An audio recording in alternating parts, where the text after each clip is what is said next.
अस्सलाम वालेकुम। उम्मीद है आप सब खैरियत से होंगे।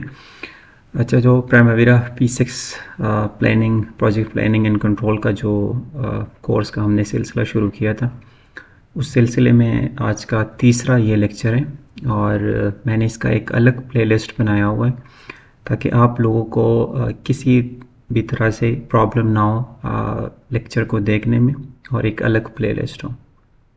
फिर इसके बाद कई सारे दोस्तों के मैसेजेस आ रहे थे कि सर जितना पॉसिबल हो तो आप कम से कम लेक्चर में इनको ख़त्म कर दीजिएगा। तो मेरे लिए मुश्किल नहीं है, मैं चाहूँ तो मैं 4-5 लेक्चर में भी ख़त्म करूँ, लेकिन यहाँ पे मोस्टली जो भी बंदे हैं वो या तो मुख्तलिफ़ फील्ड से, या इलेक्ट्रिकल के, मैकेनिकल के, सिविल के, जो भी है, तो इसमें से ज़्यादातर तादाद जो है वो फ्रेशर्स की है। तो हमारा मकसद सबसे यही है ताकि आप लोग सीखें। मकसद ये नहीं है कि जस्ट गो थ्रू करें और समझ कुछ भी ना आए। हमने स्मार्ट वर्क करना है रेदर देन हार्ड वर्क। तो मेरा सबसे मेन गोल यही है कि इस कोर्स से उस बंदे को भी फ़ायदा हो जो कि एक फ़्रेश है, जिसको बिल्कुल ABC भी प्लानिंग का नहीं पता, या जो भी बंदा अपना जॉब करियर स्विच करना चाहता है, चाहे वो साइट इंजीनियर हो, चाहे वो QA QC हो। क्योंकि एक साइट इंजीनियर ने सारी ज़िंदगी साइट इंजीनियर नहीं होना। हर इंसान की ये ख्वाहिश होती है कि मैं अपना करियर ग्रो कर सकूं। हमारा एक अल्टीमेट गोल यही है, हम जब भी गल्फ़ कंट्रीज़ में आते, कि हमारा अच्छा पैकेज हो, अच्छी सैलरी हो, क्योंकि हमारा मेन गोल यही है। तो इसलिए हमने अपने करियर को ग्रो करना है। तो अगर हम कुछ सीखेंगे, हमारे पास कुछ स्किल्स होंगे, तो हम स्विच कर सकेंगे और हमारा करियर ग्रो होगा। हमने सारी ज़िंदगी साइट इंजीनियर की जॉब नहीं करनी, या हमने सारी ज़िंदगी यहाँ पे नहीं रहना, जॉब नहीं करना। तो इसलिए अगर हम स्किल सीखेंगे, हम ग्रो करेंगे, तो यही हमारा फ़ायदा होगा। तो मेरा मकसद, मेन गोल यही है ताकि इससे मैक्सिमम आउटपुट मिले और लोगों को फ़ायदा हो। तो आज हमारा तीसरा सेशन है। मैं आप लोगों को यही सजेस्ट करूंगा कि जिन लोगों ने पहले 2 लेक्चर नहीं देखे, वो अगर ये तीसरा लेक्चर सुन रहे या देख रहे, तो सबसे पहले वो लाजमी वो 2 लेक्चर देख लीजिएगा, क्योंकि वही कंसेप्ट अब आगे यूज़ होंगे। तो जिन लोगों ने देखे उनको फ़ायदा होगा। तो आज हमारा तीसरा लेक्चर है। आज हम P6 पे काम शुरू करेंगे। आज थोड़ा बहुत काम करेंगे। हम थोड़ा काम करेंगे, लेकिन उसका मैक्सिमम आउटपुट होना चाहिए ताकि सबको समझ आए। फिर भी अगर किसी को भी समझ नहीं आती, जहाँ भी किसी को प्रॉब्लम हो, वहाँ वो उस लेक्चर के उस पार्ट का स्क्रीनशॉट लें। चैनल पे आप वो स्क्रीनशॉट पुट करें और अपना क्वेश्चन पुट करें। इंशाल्लाह मैं पर्सनली उसको रीच करूँगा और उसके सारे सवाल का मैं जवाब दूँगा। फिर चलते हैं हमारी प्राइमरीरा पे। तो मैं अभी अपना प्राइमरीरा P6 खोलता हूँ। बिल्कुल मैंने आप लोगों के लिए एक नया डेटाबेस बनाया हुआ है, जिस तरह मैंने लास्ट वीडियो में शुरू किया था कि जब भी आप P6 इंस्टॉल करते हैं तो एक नया डेटाबेस बनता है। तो बिल्कुल मैं ज़ीरो से स्टार्ट कर रहा हूँ ताकि आप लोगों को कोई भी मसला ना हो। वही 1243 सिंपल जो पासवर्ड मैंने आप सबके लिए लगाया था, अगर आपने डेटाबेस नहीं लगाना तो ये मैं ओपन कर रहा हूँ, ठीक है। अब जैसे ही मेरा P6 ओपन होता है, तो सबसे पहले ये देखिए, ये मेरे पास सबसे पहले आता है प्रोजेक्ट्स की विंडो। आप भी जब भी इंस्टॉल करेंगे, आपके पास सबसे पहले आएगी प्रोजेक्ट्स की विंडो, क्योंकि अभी आपने कोई भी प्रोजेक्ट्स नहीं डाले, अपना कोई भी प्रोजेक्ट नहीं बनाया, तो आपके पास जो बिल्ट इन प्रोजेक्ट्स की विंडो है वो ओपन होगी। हमें पता किस तरह चलेगा कि हमारे पास प्रोजेक्ट्स की विंडो है, ये यहाँ पे मेंशन है, ठीक है। अगर हम कोई और विंडो ओपन करेंगे तो ये थोड़ा सा डल हो जाएगा और वो पेज वाइट नज़र आएगा, तो इससे आपको पता चलेगा कि मेरी कौन सी विंडो ओपन है, ठीक है। अब ये सारे प्रोजेक्ट्स यहाँ पे ओपन है, ठीक है। ये बिल्ट इन बने हुए हैं, इसमें ये सारे प्रोजेक्ट्स ओपन है, ठीक है। ये अलग अलग EPS बने हुए हैं। अब वही लेक्चर 1 और लेक्चर 2 की बात आती है कि अगर हमें EPS का पता होगा तो अब हमें समझ आएगी, ठीक है। अब हमने इसमें एक अपना EPS बनाना है। EPS क्यों बनाना है? EPS मीन्स के वो एक कंपनी है, या एक फोल्डर समझ लें यहाँ पे एक प्रोजेक्ट्स की, ठीक है। फॉर एग्जांपल आप जिस कंपनी में काम कर रहे हैं उसका EPS बनाएं, या आप जिस कंपनी के लिए काम कर रहे हैं उसका EPS बनाएं। फॉर एग्जांपल अगर आप अपनी कंपनी में काम कर रहे हैं तो आप अपनी कंपनी के प्रोजेक्ट्स, कुछ ना कुछ प्रोजेक्ट्स कर रहे होंगे, या अगर आप किसी और कंपनी के लिए कर रहे तो उसका कोई ना कोई प्रोजेक्ट्स इसमें पड़े होंगे। तो हम सबसे पहले हम जाते और ईपीएस बनाते ताकि हमारा एक अलग ईपीएस हो। इसका सबसे फ़ायदा क्या होगा? इसका फ़ायदा ये होगा कि हमें आसानी के साथ हमें पता चलेगा कि हमारे प्रोजेक्ट्स कहाँ पे पड़े। फॉर एग्जांपल आपके पास एक फोल्डर होता है अपने लैपटॉप में, उसमें कुछ अरबिक मूवीज़ हैं, कुछ इंग्लिश मूवीज़ हैं, कुछ पंजाबी मूवीज़ हैं, ठीक है। तो हमें पता आसानी से चलता है कि कौन चीज़ कहाँ पे पड़ा हुआ है। तो एपीएस का सबसे हमें फ़ायदा यही होगा। तो हम जाते हैं एंटरप्राइज में, इसमें हम क्लिक करेंगे एंटरप्राइज प्रोजेक्ट स्ट्रक्चर पे, ठीक है। अब P6 में बहुत ही आसान है किसी चीज़ की एडिशन करना। या तो ये ऐड लिखा होगा या ये प्लस निशान या यहाँ पे आपको जो नज़र आ रहे हैं वो यहाँ पे मेंशन होगा। तो मैं सबसे पहले अपना एक ईपीएस एंटर करता हूँ। फॉर एग्जांपल आप किसी भी कंपनी में जॉब कर रहे हैं या कोई भी कंपनी हो उसका नाम, तो मैं ऐड पे क्लिक करता हूँ, मेरे पास ये देखिए एक नया ईपीएस ये आ गया। अब इसको मैं मूव कर सकता हूँ, आप इसको ऊपर कहीं भी आप इसको मूव कर सकते हैं, राइट लेफ्ट आप कहीं भी उसको मूव कर सकते हैं। तो मैं इसको राइट पे कर रहा हूँ ताकि ये बिल्कुल एक अलग हो, ठीक है। ये अभी आपको इस साइड पे नज़र भी आ रहा है। अब फॉर एग्जांपल मैं किसी कंपनी में, मैं फॉर एग्जांपल पाकिस्तान की नेशनल लॉजिस्टिक सेल,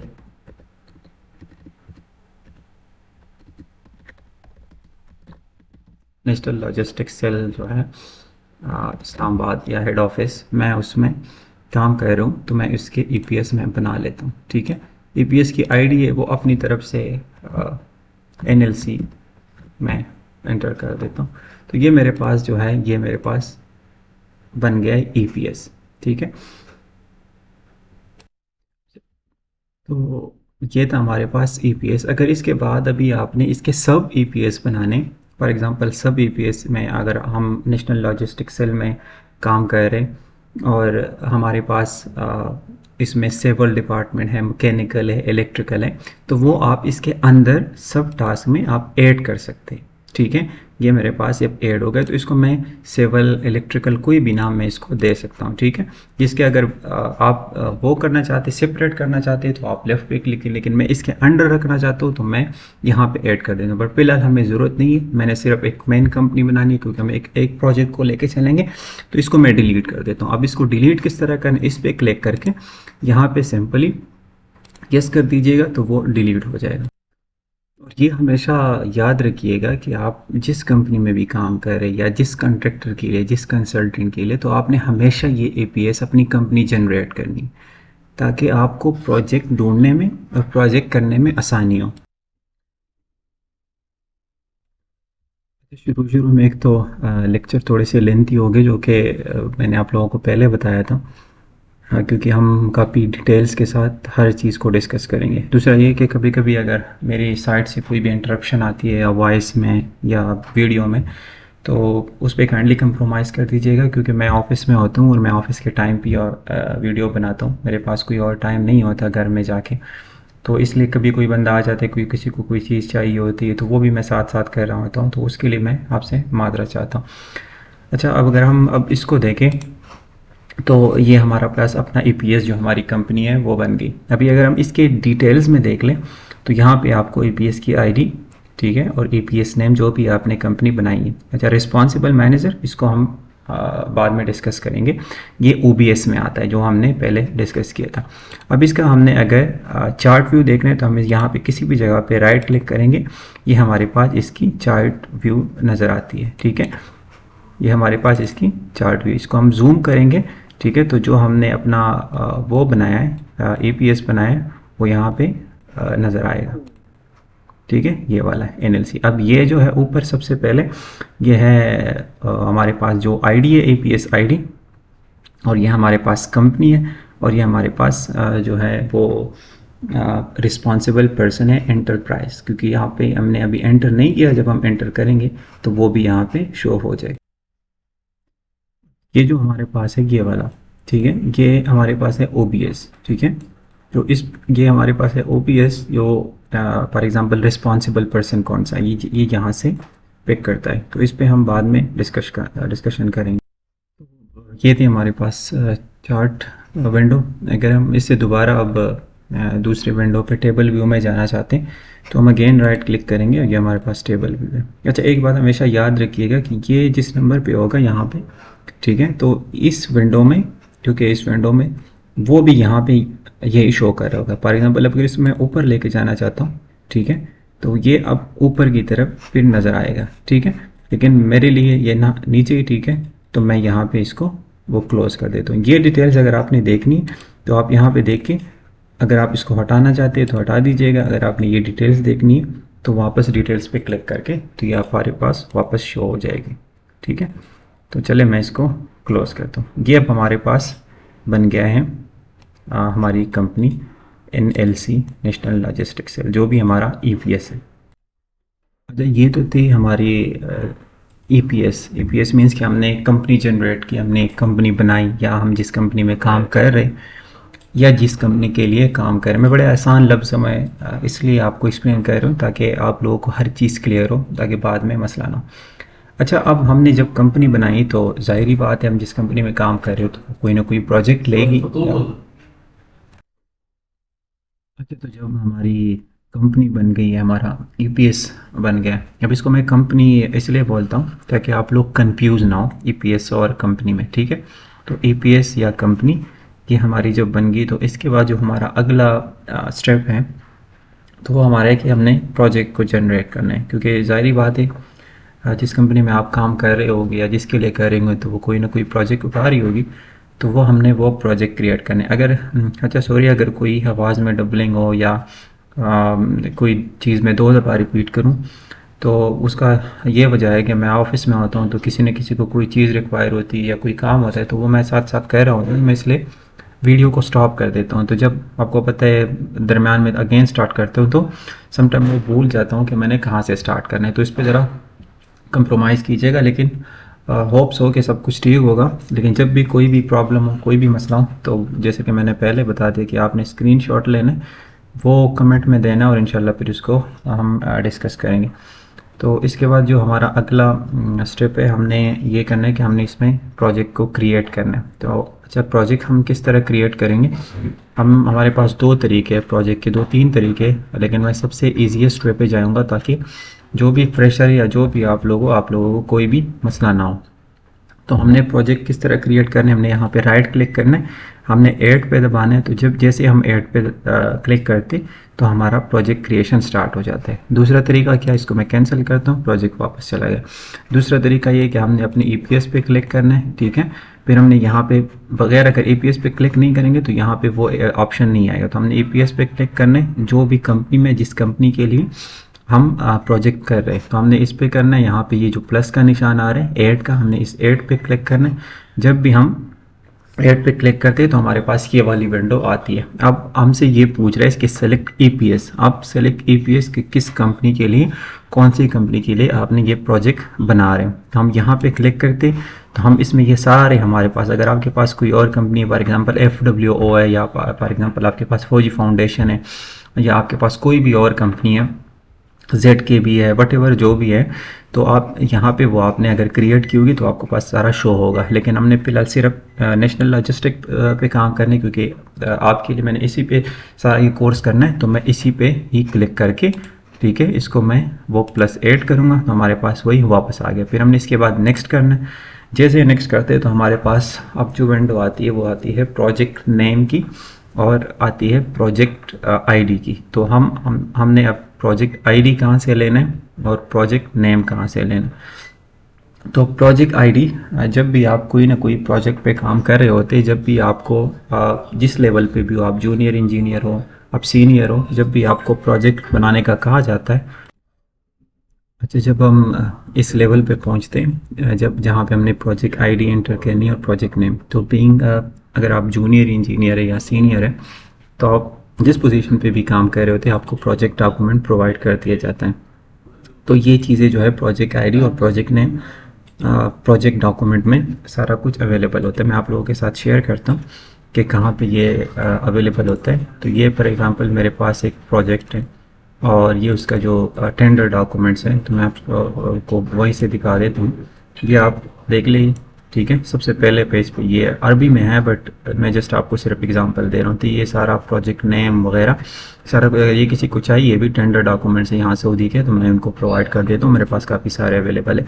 फिर इसके आप जब जाते पेज नंबर 7 पे, तो इसके बाद आपके सारे और भी डिटेल्स आपके पास सारा कुछ शो हो जाएगा, ठीक है।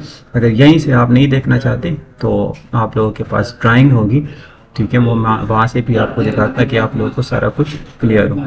तो यहीं से आप प्रोजेक्ट नेम वगैरह जितनी भी प्रोजेक्ट की इंफॉर्मेशन है आपको वो कॉन्ट्रैक्ट डॉक्यूमेंट प्रोवाइड कर दिया जाता है, या टेंडर डॉक्यूमेंट्स। अगर आप टेंडर स्केड्यूल बना रहे हैं तो आपको सारी इन्फॉर्मेशन प्रोवाइड कर दिया जाता है। इसको मैंने इंग्लिश में कन्वर्ट किया, मैं आप लोगों के साथ शेयर करता हूँ। तो ये देख लीजिएगा, यहाँ पे ये tender name, rehabilitation and preparation of personal status court and execution court building in Abha. तो यहाँ पे ये आप ये टेंडर नेम, टेंडर आईडी वगैरह सारा कुछ यहाँ से आपको प्रोवाइड कर दिया जाता है, यहाँ से आप ले सकते हो।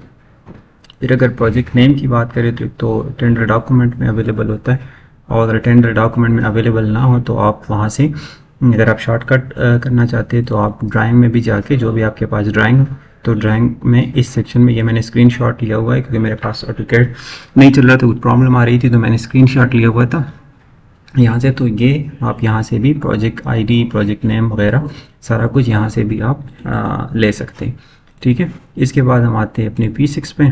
तो यहाँ से प्रोजेक्ट की आईडी फॉर एग्जांपल जो भी है, प्रोजेक्ट की आईडी फॉर एग्जांपल मैं अगर किसी प्रोजेक्ट कर रहा हूँ, मेरे पास जो भी आईडी है, तो मैं अपनी तरफ से लिख देता हूँ कि रेजिडेंशियल बिल्डिंग 1-2, ठीक है। फिर प्रोजेक्ट का नेम है, तो वो भी यहाँ से मैं कोई भी project for example construction of residential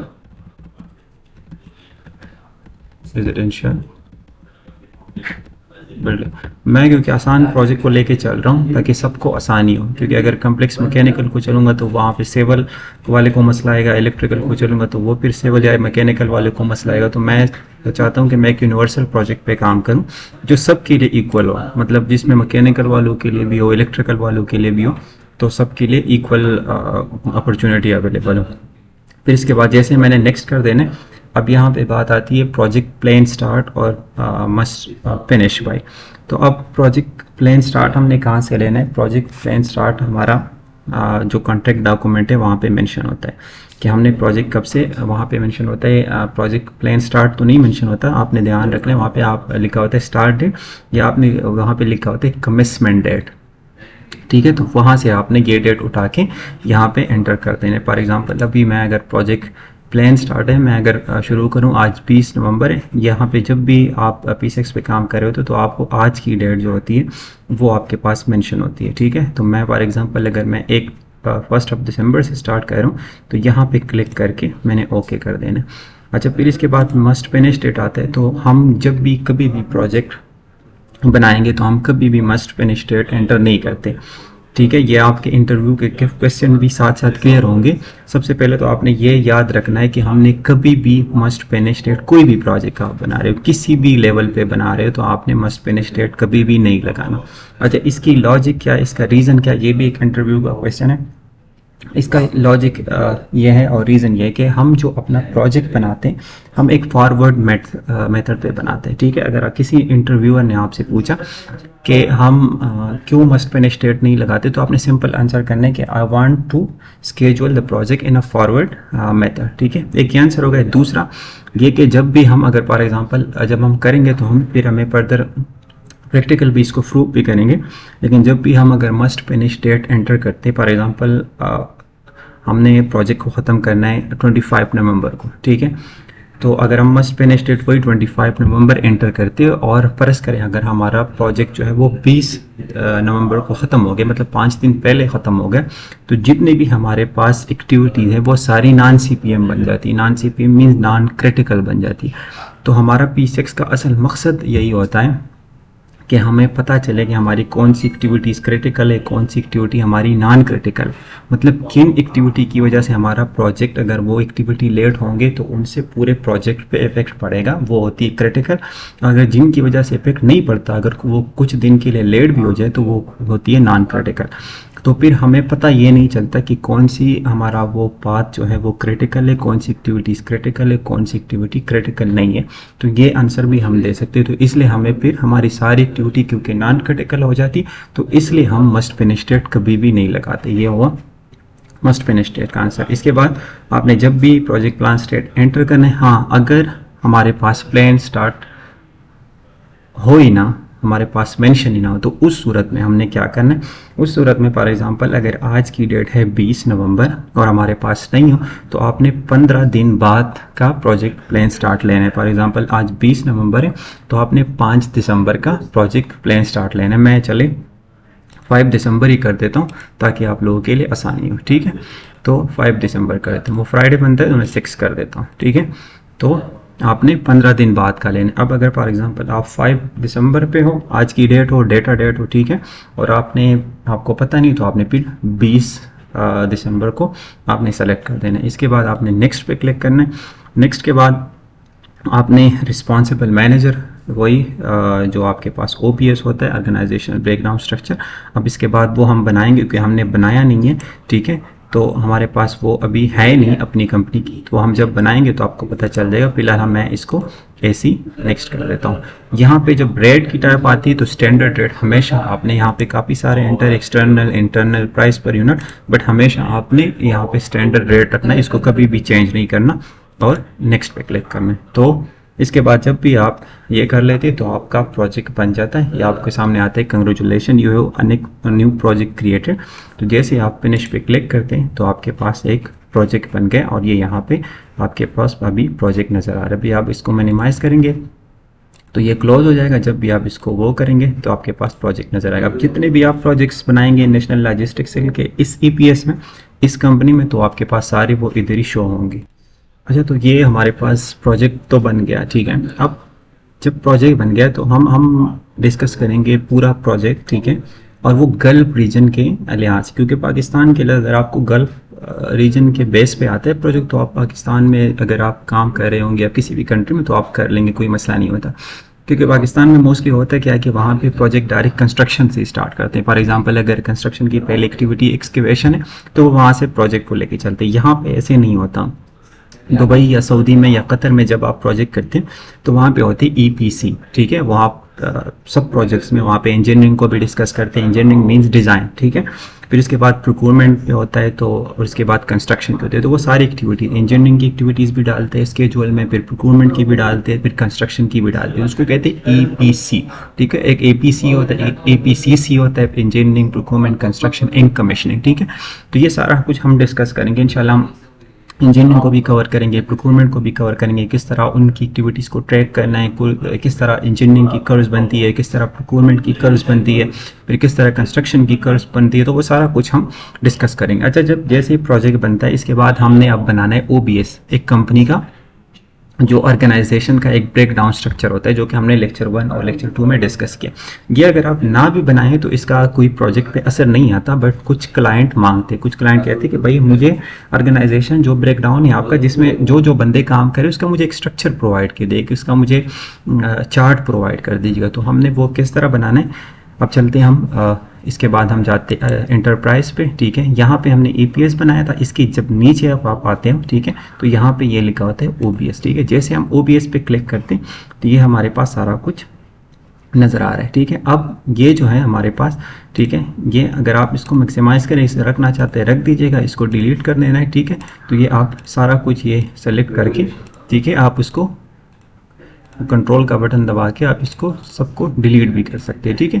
ये आपके पास सारा डिलीट हो जाएगा। मैं इसको डिलीट करूँ, ये सबसे एंटरप्राइज को छोड़ के ये आपके पास सारा कुछ डिलीट। अब हमने एक नया EPS, अपना एक नया OBS अभी हमने क्रिएट करना है। तो ये करने के बाद इससे पहले अपने हमें एडिट पे, ठीक है, और एडिट पे हमने जाना है यहाँ पे यूज़र प्रेफरेंस में। किसी के P6 में ये ऊपर होता है, किसी में नीचे होता है, ठीक। तो हमने आना है यूज़र प्रेफरेंसेस पे। इसके बाद हमने आना है स्टार्टअप फिल्टर पे, ठीक है।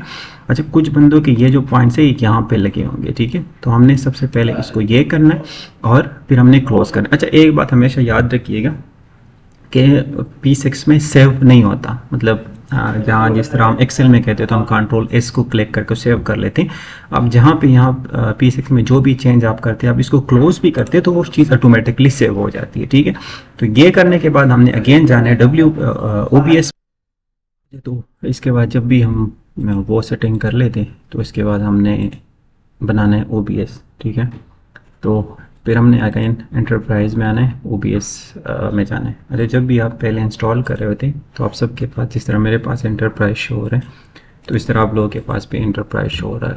तो जब भी आप कोई भी कंपनी ज्वाइन करते हैं तो आपकी उस कंपनी की जो ऑर्गेनाइजेशन ब्रेकडाउन है, जो ऑर्गेनाइजेशन की हायरार्की है, जो भी बंदे उस प्रोजेक्ट पे काम कर रहे होते हैं, फॉर एग्जांपल ये रेजिडेंशियल बिल्डिंग है तो ये किसी न किसी डिपार्टमेंट के अंडर काम कर रहा होगा, फिर इस पे कोई ना कोई बंदे काम कर रहे तो वो आपको बता दिया जाता है, या अगर नहीं भी बताया जाता है तो जब भी आप कोई कंपनी ज्वाइन करते हैं तो आपको शुरू के पहले हफ्ता या 10 दिनों में उस पूरी हायरार्की की, उस पूरे बंदों की पता चल जाता है कि उसमें कौन कौन से बंदे काम कर रहे हैं। ठीक है, अगर आप पहले से काम कर रहे हो तो आपको पता होता है। तो फॉर एग्जांपल अब हमारे पास फिर CEO एक कंपनी का जो हेड होता है वो हम एंटर कर लेते हैं। ठीक है, इस CEO के अंडर फिर आता है इंजीनियरिंग डिपार्टमेंट, तो हमने इसके अंदर ऐड करना है। ठीक है, अब ये इसके अंडर आता है, अगर इसको मैं शिफ्ट करूँगा तो वो राइट साइड पे चला जाएगा। ठीक है, तो इसमें CEO का अंदर आता है पूरा जो इंजीनियरिंग डिपार्टमेंट होता है। ठीक है, वो आता है CEO के अंडर, तो हमने यहाँ पे एंटर करना है इंजीनियरिंग डिपार्टमेंट। ठीक है, अब इस इंजीनियरिंग डिपार्टमेंट के अंदर मैंने ऐड करना है। ठीक है, इसको मैं राइट क्लिक करूँगा तो ये इसके अंदर, अब ये देखिए ये एक पूरी हायरार्की, ये इसके अंदर है, ये इसके अंदर है। अब इंजीनियरिंग के अंदर फॉर एग्जांपल आता है प्लानिंग इंजीनियर। ठीक है, इसके बाद अब मैंने इसी पे क्लिक करना है, अगेन ऐड करना है, इसको राइट क्लिक करना है ताकि ये इसके अंदर फिर आता है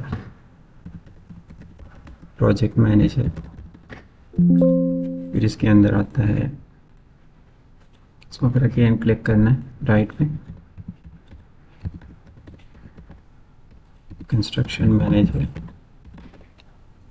ठीक है, फिर इसके अगेन इसके अंदर आता है एक पूरी हायरार्की है, कितने बंदे उस प्रोजेक्ट पे काम कर रहे हैं। अगर आपके कम काम करे तो आपने सिर्फ वही लिखना है। इसके बाद आता है साइट इंजीनियर। ठीक है, इसके बाद आता है साइट सुपरवाइजर।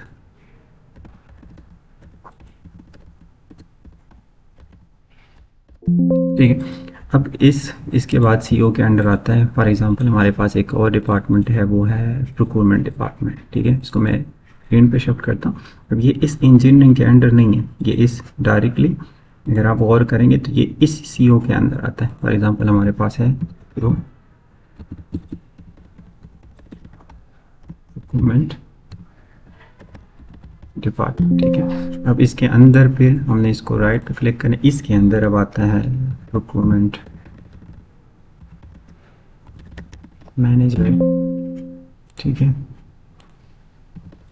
Procurement supervisor. ठीक है, तो ये पूरी अब एक बनती है हायरार्की। ठीक है, अब इसको अगर हम चार्ट व्यू में वो करेंगे तो ये हमारे पास इसका चार्ट व्यू आता है। ठीक है, टॉप पे CEO है, फिर इसके बाद इंजीनियरिंग डिपार्टमेंट इसके अंदर है, प्रोक्योरमेंट है, फिर इंजीनियरिंग के अंदर ये है, प्लानिंग है, प्रोजेक्ट मैनेजर है, कंस्ट्रक्शन मैनेजर है, साइट इंजीनियर है, साइट सुपरवाइजर है। सिमिलरली इसके अंदर भी सारे अपने जो प्रोक्योरमेंट मैनेजर है, प्रोक्योरमेंट टीम और भी अगर बंदे हों तो वो आप यहाँ से वो कर लेते।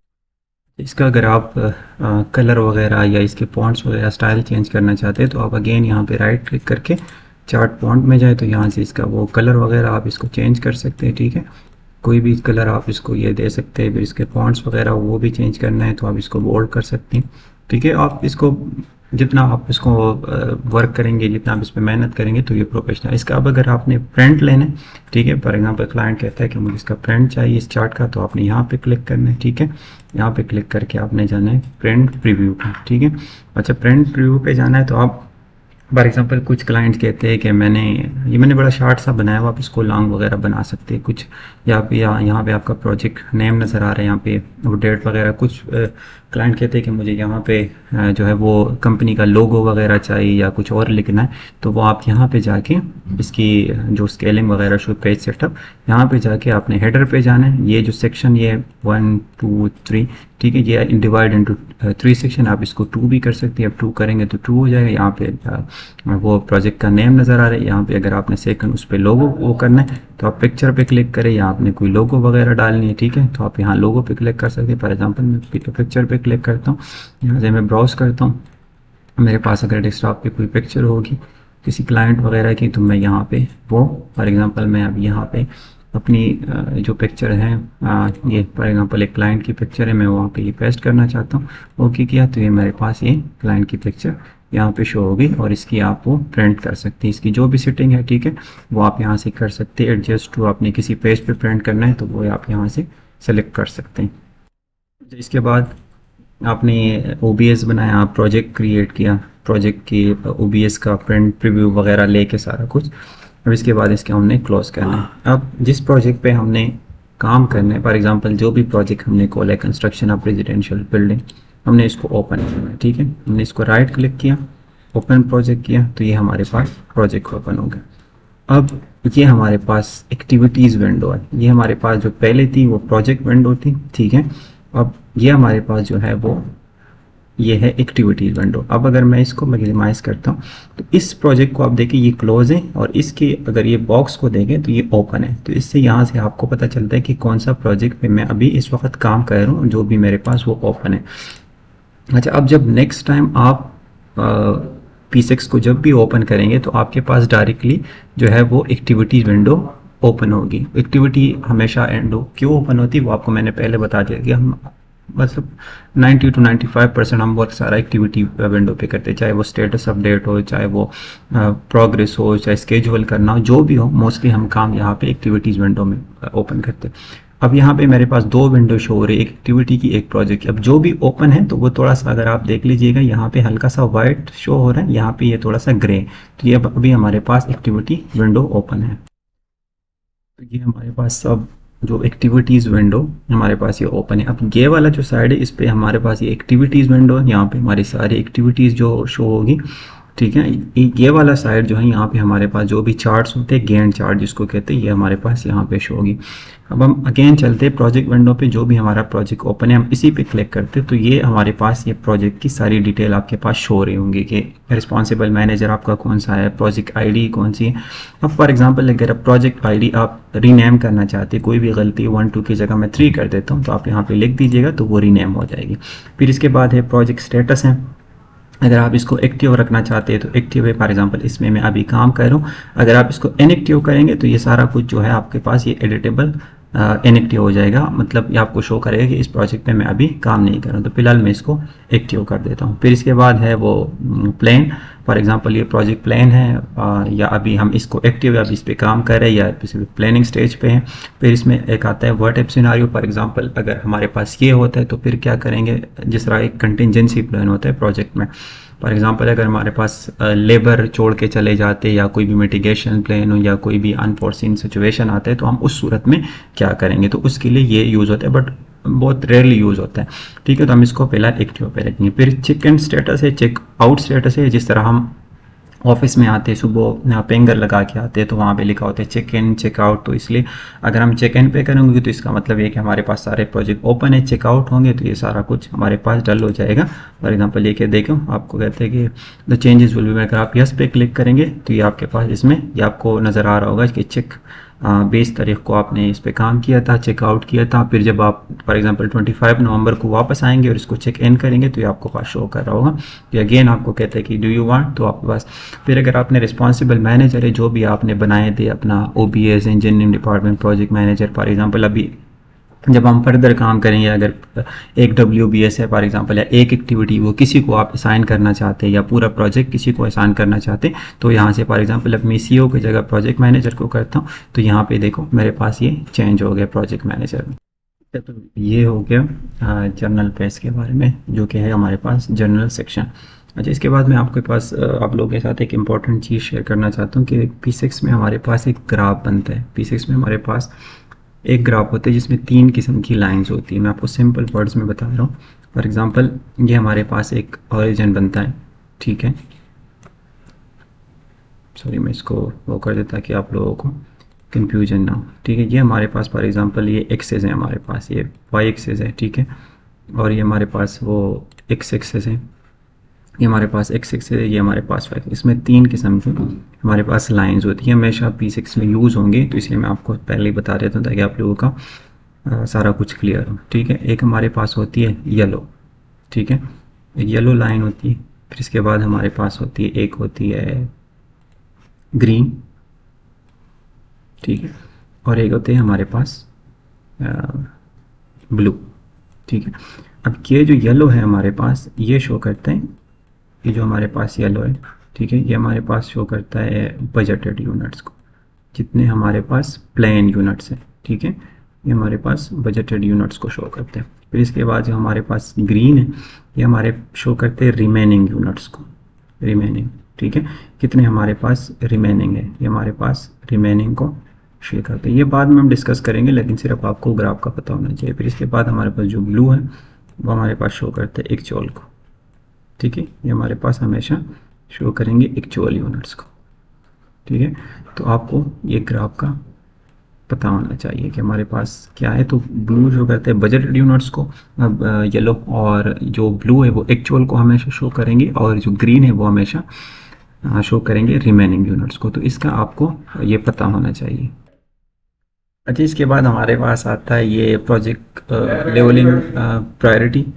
फॉर एग्जांपल अगर हमारे पास 2 या 3 प्रोजेक्ट है इसी ईपीएस के नीचे, और हम उस पर काम कर रहे हैं, तो उसको मैं प्रायोरिटाइज कर सकता हूँ, ताकि हमारे पास जो भी मैंने अभी डिस्कस किया, जो कर्व्स वगैरह डिस्कस किए, तो वो अगर हमारे पास उस प्रोजेक्ट के शो हों तो हम उसकी लेवल प्रायोरिटी लेवल बढ़ा देते, जिसके नहीं शो करना तो वो कम कर देते। बट फिलहाल आप इस पर इतना फोकस ना दीजिएगा। इसके बाद फिर हमारे पास आता है वेबसाइट। अगर आपने कोई प्रोजेक्ट का हो और आप उसको मेंशन करना चाहते हैं तो वो आप कर दीजिएगा, नहीं करना चाहता तो इसका इतना वो इफेक्ट नहीं होता। फिर इसके बाद नोटबुक है, आप इसमें कोई भी टॉपिक हो, किसी भी चीज़ हो, फॉर एग्जांपल आपका कोई लेसन लर्न हो या कंस्ट्रेंट हो, टाइम स्कोप, कॉस्ट वगैरह, तो वो आप इसमें यहाँ पे एडिट कर सकती है, आपके पास सामने है। फॉर एग्जांपल मैं इसमें लेसन लर्न कर देता हूँ, इधर एडिट कर देता हूँ, तो इसको मॉडिफाई करके वो मैं आपको सारा कुछ वो आप मैं इसमें यहाँ पे लिख देता हूँ, क्योंकि हमने प्रीवियस प्रोजेक्ट से जो है वो क्या हमने लेसन लर्न किया या इसमें, तो अपने अपने पास इस तरह एक नोटबुक होता है, तो वो हमने अपने अपने साथ वो यहाँ पे हम वो कर सकते हैं, डिफरेंट किस्म के नोट वगैरह हम यहाँ से सेव कर सकते हैं। अच्छा, इसके बाद हमारे पास है बजट लॉग, ठीक है। फॉर एग्जांपल अभी हमारे पास करंट बजट है 1 मिलियन, फॉर एग्जांपल 1 मिलियन हमारे पास कोई भी बजट है, तो मैं वो यहाँ पे एंटर मैं कर दूँगा, ठीक है। जैसे मैं एंटर करूँगा तो ये यहाँ पे हमारे पास ओरिजिनल बजट, करंट बजट और प्रपोज बजट वो सब इक्वली सेम आ रहे हैं, ठीक है। वो आप यहाँ पे शो हो जाएगा। यहाँ पे 3 terminology, original budget, current budget और प्रपोज बजट। अब फॉर एग्जांपल कोई भी चेंजेस आती है, कोई भी हमने एडिशनल काम किया हो या कोई भी चेंजेस आए, तो हम यहाँ पे कोई एक्स्ट्रा अमाउंट ऐड कर देते हैं। फॉर एग्जांपल हम यहाँ पे 50,000 ऐड कर देते हैं, ठीक है। तो यहाँ पे अब इसका रिस्पॉन्सिबल पर्सन कौन है, फॉर एग्जांपल कंट्रैक्टर है या कंसल्टेंट है या जो भी हमारे पास रिस्पॉन्सिबल पर्सन है। फिर इसके स्टेटस है पेंडिंग, अप्रूव्ड वगैरह। जब तक ये पेंडिंग होगा तो ये इसी प्रपोज बजट में शो कर रहा होगा, ठीक है, ना करंट में होगा ना ओरिजिनल में होगा। यहाँ पे एक टर्मिनोलॉजी यूज़ होती है, तो वो हम क्योंकि बाद में डिस्कस करेंगे, मैं अभी आपको कंफ्यूज नहीं करना चाहता। वो होती है, मैं आपको लिख देता हूँ, वो होती है BAC, ठीक है, बजट एट कंप्लीशन, ठीक है, वो होती है BAC, ठीक है, बजट एट कंप्लीशन, ठीक है। अब बजट एट कंप्लीशन होता क्या है, जितनी भी फॉर एग्जांपल हमारे पास एक्टिविटी है, एक्सकेवेशन है, ठीक है, एक्सकेवेशन है, फिर PCC है, ठीक है, और फिर लिंक, वो फिर RCC है, जो भी जितनी भी हमारे पास एक्टिविटी है, जिस इस पे जितने भी पैसा लग रहा है, जितनी भी कॉस्ट इस पे लग रही है, ठीक है, तो वो होती है हमारे पास बजट एट कंप्लीशन। लेकिन ये जो बजट एट कंप्लीशन है, ये कभी भी इस ओरिजिनल वैल्यू से कभी भी एक्सीड नहीं करना चाहिए। तो ये हम क्यों करते हैं, ये हम इसलिए कर सकते हैं, फॉर एग्जांपल हमारे पास कोई भी चेंजेस आती है और ये एक्सीड हो जाए, तो हमने इसमें यहाँ पे लिखना है ताकि हमें पता चल सके आसानी से, ठीक है। तो जैसे हम इसको फॉर एग्जांपल अप्रूव कर देते हैं, फॉर एग्जांपल कोई भी वेरिएशन आता है, कोई भी चेंज होता है, तो स्कोप में ज़ाहिर बात है चेंज होगा। तो जैसे ही हम अप्रूव करेंगे, ठीक है, तो इसका ये जो है ये करंट बजट हमारा फिर यही हो जाएगा, ठीक है। जब पेंडिंग था तो करंट बजट हमारा, ठीक है, जब अगर पेंडिंग था तो ये हमारे पास करंट बजट ओरिजिनल बजट के बराबर था, लेकिन जैसे हम अप्रूव करेंगे तो ये हमारा करंट बजट फिर ये हो जाएगा वेरिएशन के बाद, ठीक है। तो फिर इसके बाद हमारे पास ये, इसको मैं क्लियर कर देता हूँ। तो फिर इसके बाद हमारे पास ये, ठीक है। तो यही था हमारा आज का लेक्चर, क्योंकि फिर लेक्चर काफ़ी ज़्यादा लंबा हो जाएगा और आज ऑफिस में मेरा काम भी बहुत है, तो बार बार इंटरप्शन आ रही है, तो बार बार डिस्ट्रप्शन हो रही है, तो इसलिए प्रॉपर मैं एकदम पर बोल भी नहीं सकता। तो इंशाल्लाह फिर इसके बाद तीसरे लेक्चर में इसके आगे जो भी होगा वो इंशाल्लाह डिस्कस करेंगे। फिर इसके बाद जिसका भी कोई क्वेश्चन तो वो स्क्रीनशॉट लेके कमेंट्स कर दीजिएगा, तो इंशाल्लाह मैं उसको फिर वो करूँगा, इंशाल्लाह फिर वो डिस्कस करेंगे, या कोई लाइव सेशन रख लेंगे यूट्यूब पे, तो जो भी आपके क्वेश्चन आंसर सेशन होंगे तो इंशाल्लाह हम उसको एड्रेस करेंगे। अस्सलाम वालेकुम।